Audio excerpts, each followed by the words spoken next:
Instead of a baseball glove, Clint brings back something more valuable while testing out the time travel heist plan.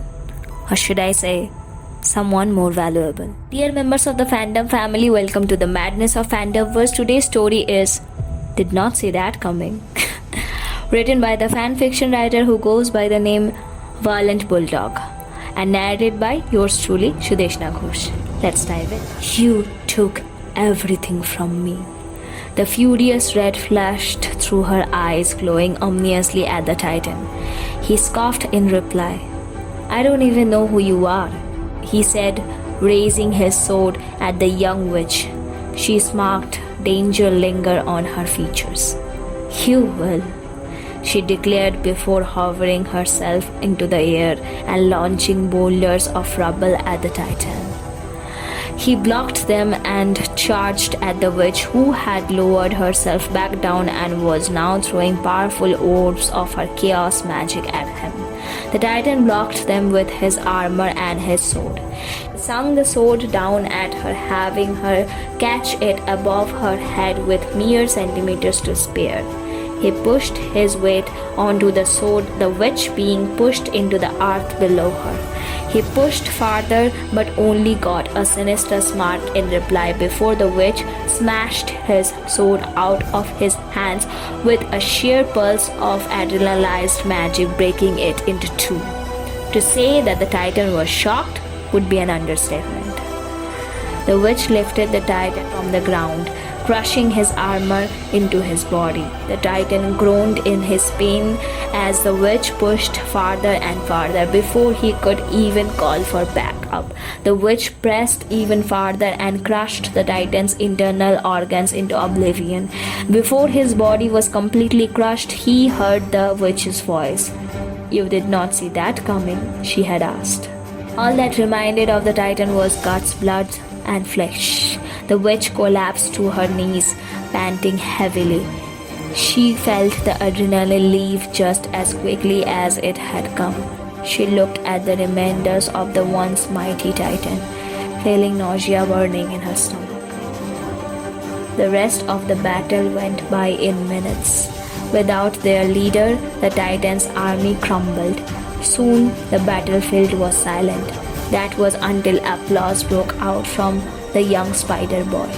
The archer followed, then the spy, the captain, and soon everyone else who was present was applauding to the young witch. She did not respond to the commotion that was being caused for her. She had her head facing downwards. Her eyes were closed as she focused on her breathing. She may have just won the war for everyone's life, but she had still lost what was the most important thing to her. Her parents, her brother, and her lover. She had lost whereas everyone else had won. Everyone reunited with their lost loved ones. Steve was walking to Bucky and Sam and Natasha, and Clint were walking towards his family. Tony was holding Peter in the tight embrace, and Thor had united with his brother Loki. Everyone was happy. The witch sat with her back to everyone.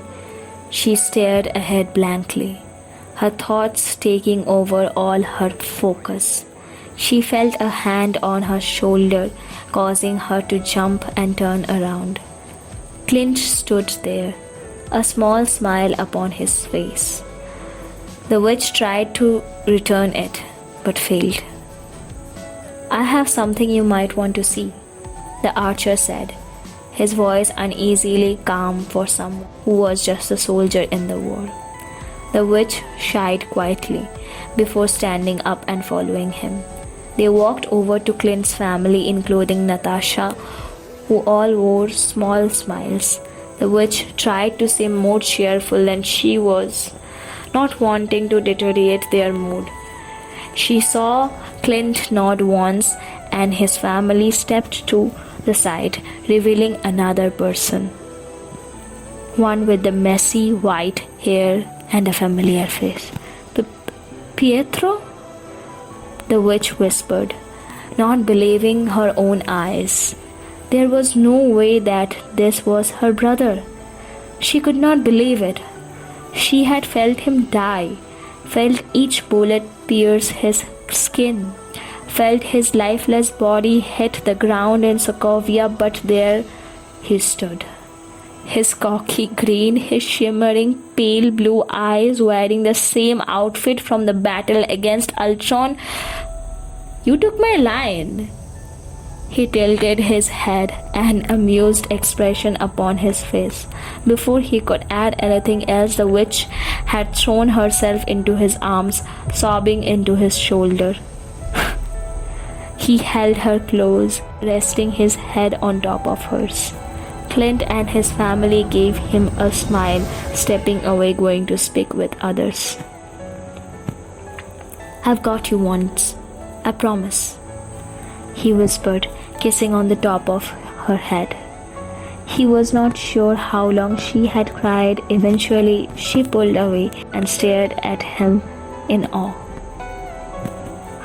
"How?" she asked quickly.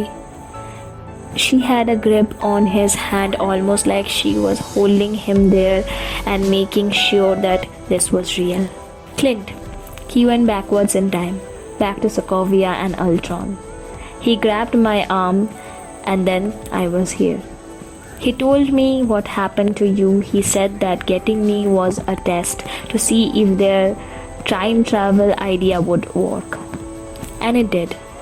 I am here to stay. I promise," he explained. Wanda could only smile weakly, her energy completely drained. "I've missed you so much. You better not go sacrificing yourself again," she mumbled, pulling him into another hug. He chuckled as he held her. He smiled at her and said, "Got it. Love you, Wanda." Well, in an alternate universe, maybe that's what we see. Love to know your thoughts. Please share them in the comments. Hope you all like it. Please share, subscribe to my channel and hit the bell icon so that you never miss updates of new fan fictions. You can also suggest and share links to your writings in the comment section for me to share them with our fandom family in my future videos.